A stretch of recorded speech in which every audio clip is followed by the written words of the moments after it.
উর্দুর বিপরীতে বাংলার কোনো আন্দোলন হয় নাই। উর্দু ভাষা নিয়ে বাংলাদেশের মানুষের কোনো আপত্তি ছিল না।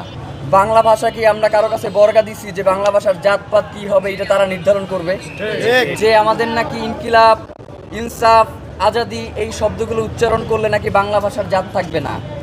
আজ মহান 21শে ফেব্রুয়ারি 1952 সালের ভাষা আন্দোলনে যারা শাহাদাত বরণ করেছেন, আমরা তাদের রুহের মাগফিরাত কামনায় তাদের কবর জিয়ারত করেছি এবং এখানে আমরা দোয়া মোনাজাত করেছি। আল্লাহর কাছে আমরা দোয়া করি যারা বাংলা ভাষার জন্য জীবন দিয়েছেন তাদের এই আত্মত্যাগকে আল্লাহ যেন কবুল ও মঞ্জুর করে নেন।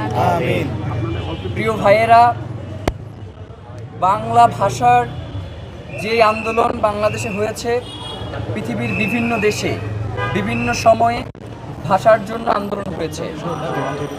তো পৃথিবীর সকল দেশে ভাষার জন্য যারা জীবন দিয়েছে, আজকের আন্তর্জাতিক মাতৃভাষা দিবসে তাদের মাতৃভাষার জন্য জীবন উৎসর্গকারী ব্যক্তিদের প্রতি আমরা সালাম, দোয়া এবং ভালোবাসা জ্ঞাপন করছি।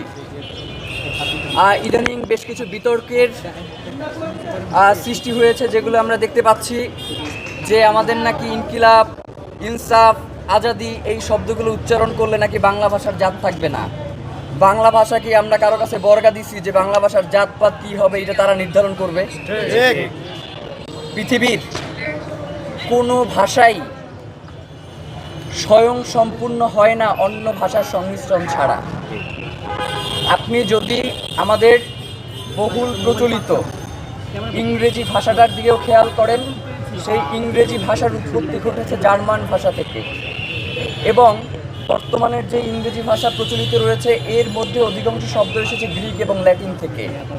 এই যে বাংলা ভাষার কথা বলে বলে যারা মরে যাচ্ছে, এই বাংলা শব্দের উৎপত্তিটাও হয়েছে দুইটা শব্দ থেকে, সংস্কৃত এবং ফার্সির সংমিশ্রণে হয়েছে বাংলা শব্দ। সুতরাং যারা এই শব্দগুলোকে নিয়ে বিভিন্ন ধরনের রাজনীতি করবার চেষ্টা করে, আমাদের কাছে মনে হয় যে তাদের এই শব্দগুলোর প্রতি এক ধরনের বিদ্বেষ থেকেই তারা করে মূলত এই কাজগুলো। যেমন আপনি চিন্তা করেন, এই যে রিক্সাটা এখানে দাঁড়িয়ে আছে, এই রিক্সা শব্দটা জাপানি শব্দ, এইটা নিয়ে তার কোনো সমস্যা নাই। সে তার আব্বারে আব্বা ডাকে, বাপ ডাকে, এইগুলো নিয়ে তার কোনো সমস্যা নাই। কিন্তু আমাদের আজাদির শব্দ, আমাদের ইনকিলাবের শব্দ, আমাদের ইনসাফের যে শব্দগুলো রয়েছে, এই শব্দগুলো তার ভীষণ আপত্তি রয়েছে। আজকে অথবা গতকালকে সম্ভবত একটা ভিডিও দেখলাম যে ঢাকা বিশ্ববিদ্যালয়ের একজন অধ্যাপক, তার নাম হচ্ছে তারেক মঞ্জুর, তিনি ইনকিলাব, ইনসাফ এই শব্দগুলো নিয়ে আপত্তি তুললেন।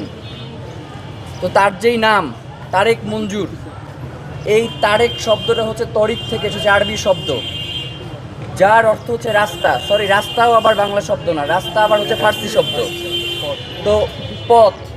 আর মঞ্জুর শব্দের অর্থ হচ্ছে আপনার কবুল করা, দুঃখিত, কবুল আবার আরবি শব্দ, এটা অনুমোদনকারী বলতে পারি আমরা।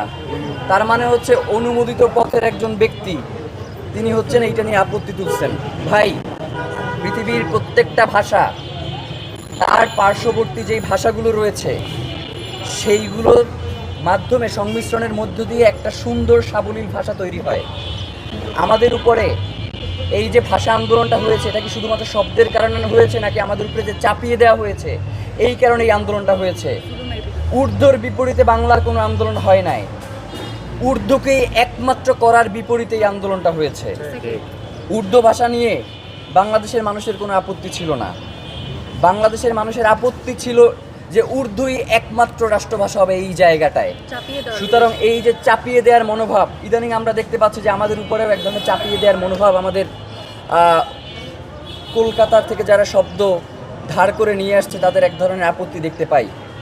ভাই, এই যে ভাষার যে আন্দোলন, এই ভাষার আন্দোলন বাংলাদেশে 1952 সালের আগে দক্ষিণ ভারতে 1937 সালে হয়েছে, 1961 সালে মাদ্রাজে হয়েছে, 1965 সালে আসামে হয়েছে।